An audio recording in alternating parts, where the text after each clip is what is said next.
This is Irontrader, and this is Midday Trading. So for today, we're going to take a look at some seasonality charts of the Dow, the S&P, the NASDAQ, crude oil, natural gas. And then we're going to have take a look at some earnings stocks here after the close today, Microsoft, Meta, and Qualcomm. Okay, this video is for information purpose only, not a recommendation to buy or selling stock commodity ETF. Please like, subscribe. Thanks for watching. All right, first on the docket here is the seasonality chart here of the Dow. Now, you can go on my playlist. I have seasonality charts on everything, or you can go right here, equityclock.com, seasonality charts on anything that you trade, okay? So here we are coming here to the end of July here. I can see here a really nice good rally on up here, but then we have to be careful right here. This is, like I've been telling you, is this August through October, early October months here, okay? So just be very, very careful because all the earnings will be past us, and then we're going to be going forward. Now, a little bit of pullback here, I think is going to be a really good buying opportunity to take it into the end of the year. But again, we're coming here to the end of July. Now, usually when you come into a new month, you had new money, money comes in, kind of a situation. But just be a little bit careful here. Just take a look here and see exactly what happens. See how that all comes and shakes out, where you can, wait and just be a little bit patient. But again, this is a trader's market, okay? So let's take a look here at the S&P now.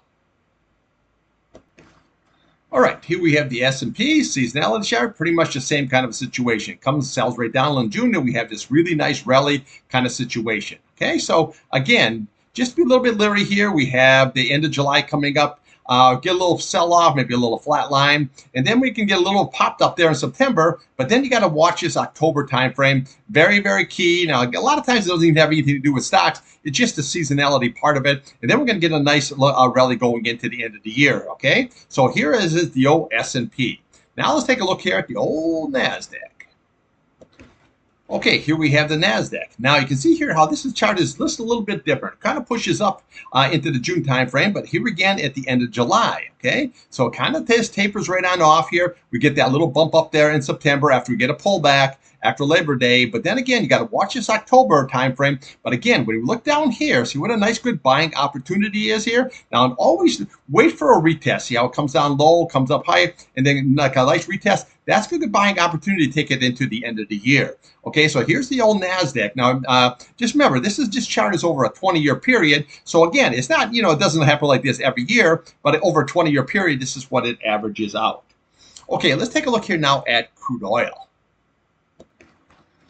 Okay, here we have the crude oil, the futures here on crude oil. Now, you can see here, we're kind of July, we're just kind of sitting sideways. Now, we're up here a little bit here today, got 62, 69.92 level. But again, will it going to be last here through July? Now, usually it runs right up here to, to July, and then we start getting to August, a little bit pullback. Now, it's not really doing that this year, but again, we haven't had really much strength, I should say, in the oil. Okay, so now what we do is we get a seasonality bump into that Labor Day situation, and then we kind of like flat line here, September, October. But this is what I want to show you right here. At the end of October is a good time, especially like in November, is a good time to take a short all the way to the first week of December. Then what you do in December is you take that long, and then see right here, it picks up in January. You take about the first couple, 3-4 days, and then you just get out of the trade and wait for a nice buying opportunity here in February to take this bad boy back up again. But let's just see how this all shakes out here, because right now we didn't really have, well, we did have a kind of like a peak in June there because we had the war kind of an action. So let's just see how this all shakes out here in July if we just have a little retest and then we start coming off. Okay, let's take a look here now at the old natural gas. Okay, here we have natural gas. Now you can see how it pulls down in July. Now natural gas here sitting down at 302 right now. So we're sitting here pretty much a flat line.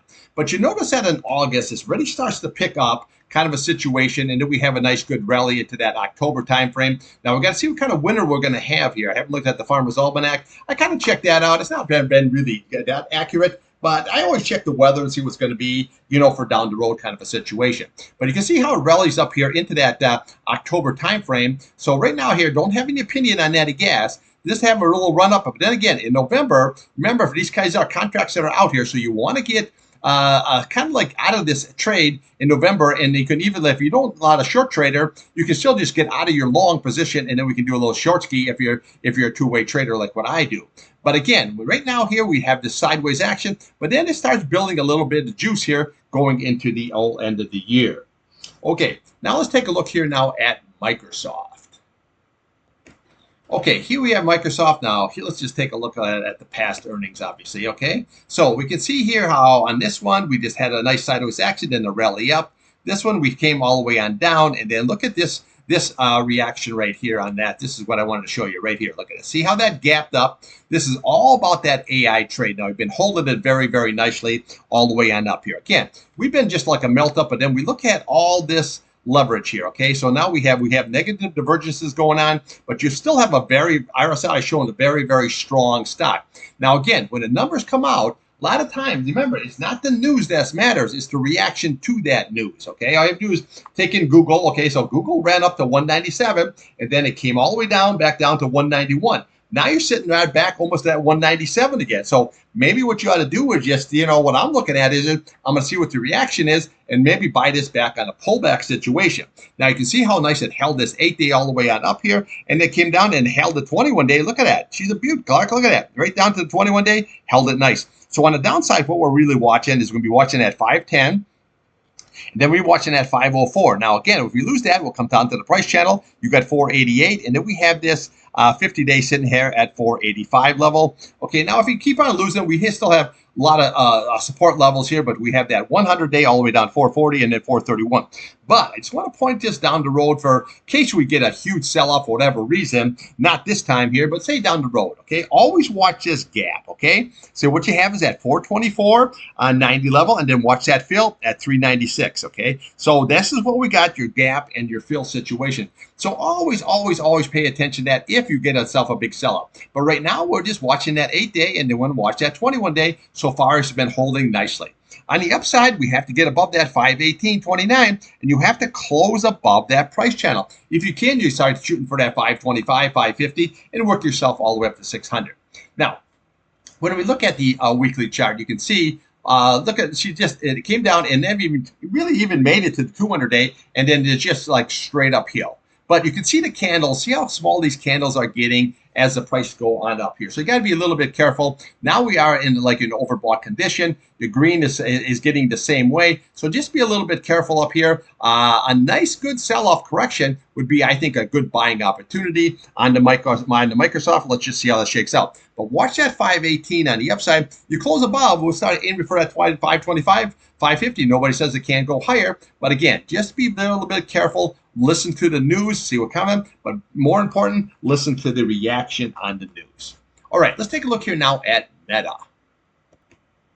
Okay, here we have Meta, but doesn't seem as strong as like the Microsoft or even like the Nvidia situation. However, very, very good stock. I love it. Okay, so here what we have on the downside, what we're watching is that 50-day, that 694 level, and then we're going to come down to the price channel at 691, and then we'll just bring this candles right over. You're looking at 678 level. Okay, so that's what we're looking for on the old downside. Now, if it loses that, yes, we come over here to the top of this candle. Always look at the breakout, 662.67, and then we can just follow the candles down, 644, till we come down to the 100-day, 635, and then we have that 627. Now, I'm not saying it's going to get there. It might just hold up right up here at the 50-day, or it might just start rallying right up solid. Now, there is a couple of gaps I wanted to show you. Right here, look at the bottom of that candle. You got 621, and look at the top of that candle, 606. Another gap we have is a 570, and then look at the top of that at 549. Come all the way down here at 516, and then we looked at the gap fill at 506. Now, I'm not saying it's going to get there, but I always like to point that out because a lot of times, like we found out in natural gas, when it starts selling off, those gaps and fills are very, very key support levels. Now, here on the upside, we want to watch that 709, that's your 8-day, and then we want to watch that 713. Then we want to watch all these candles, see how they're just like ducks in a row kind of a situation. So just watch that 724.47 level. We get above that, we come up here at 728. We have 737, and then obviously we have that 747 retest. Eventually, I think you're going to break that, and you head towards that 800 mark. You can pretty much see this. Meta's really got it going on. Now, when we look at a weekly chart, you can see here we have a double top situation, okay? So what we did is we made this high of 740.91. We retested at 747, couldn't hold it, and now we're coming down. So just to be a little bit careful on what your situation. Now, there's no divergences. This made a high that made a little bit higher high. There's kind of like a divergence here, but it isn't. This is just like a coming off kind of a situation. So just be a little bit careful. There's the same thing with the situation here. We're just kind of selling off. So bottom line, watch that 50-day on a closing basis, and then watch that price channel. That's very, very key. The upside, watch that 8-day and watch that 21-day, and then we have all this resistance right here at that 724 level, and then we could pop up and maybe even retest that 747. But again, remember, watch the news. That doesn't matter, but you want to see what the reaction is to that news. That's going to be very, very key. Now, let's just take a look here at the earnings we had here, and we rallied up very, very nicely, okay? Same way here. Here's the earnings here. We gapped up, and then we rallied very, very nicely. So no one says it's not going to do the same thing again. It's just that, we're at nosebleed area territory. If this was way down here, and, and the RSI was down here, then like down on in this kind of a situation, I'd say, yeah, okay? But again, just watch this and just trade and watch what the reaction is going to be. Okay, let's take a look here now at Qualcomm. Okay, here we have Qualcomm. Now we have the numbers here after the close. So we'll take a look at what it did last time, okay? Popped right on up here nicely, then came just kind of consolidated. Again, popped right up here, but we see here have a double top, came right on down. And then last time, the earnings popped up here and just kept right on rolling up nicely. Okay, so what we're really watching is that price channel, that 163.96 level on the upside. That's going to be very, very key. Now, if you can get above that, we have a lot of good resistance levels at 166 up here. You can rally all the way up here to this double top situation at that 177, and then we have your 182 level. But let's just see right now, we have a nice, good sideways kind of a pattern, and we have an uptrending a pattern. Look at there. See, low, higher, low, higher, low, higher, low, higher, low. Very, very nice pattern going on here. Now, on the downside, what you really want to watch is that 159.69, then that 21-day 158, then the 200-day 157, and then we have your 155 level, and then we come down to your price channel 151, and then we have the 100-day at 151.13. So you got a lot of good support here, but you have a really good uptrending. The key is if we got close above this 163.96, then we can take it higher. Now, when we look here on a weekly chart, you can see here we had that 230, very, very nice. Now, we have a descending chart going on. It's high, lower high, lower high. Now, how you reverse that is we get back above the top of this candle, which is 176. Then we can go right there at that 182 level. Okay, and then we just march this bad boy right on up here. Look how nice this chart is looking, 211, and then we get to the 230. But we really have to break that downtrend to go up. But now if you look at the 8-day, look how nice this 8-day is holding the whole way. Now it's ready to cross. Okay, so this is looking here very, very bullish. But again, we have to get and close above that 163.96 in order to go higher. So that's what we're going to be looking at today. But again, I just like to repeat myself on just watch that, listen to the news, but watch that reaction to it. Okay, even if they have great numbers, that doesn't mean it's going to go higher. Okay, even if they say I'm guiding higher, I'm doing this, that doesn't mean it's going to go higher. And even if it does go higher, that doesn't mean it's not going to come off again. Okay, so just look at what Google did. It popped right up to 197, came right back down to 191, and that was the buying opportunity. Now you're back to 197 again. So same thing could happen here. Same thing could happen on Microsoft. Same thing could happen on Meta. So just watch that reaction today after the close. Okay, that's what I got for you. I'll be back here at the after the pit close. We'll take a look at Bitcoin. We'll look at gold, silver, crude oil, natural gas, and we'll take the whole world there and on all the indexes and see what's happening. Now remember, today at 2 bells, we got the Fed meeting. So I don't think he's gonna. I think he's gonna leave everything unchanged. I think he's going to leave everything. I don't think he's going to cut anything. So let's just see how that all shakes out, and let's see what the reaction to that is. All right, trade what's in front of you. Now what you want.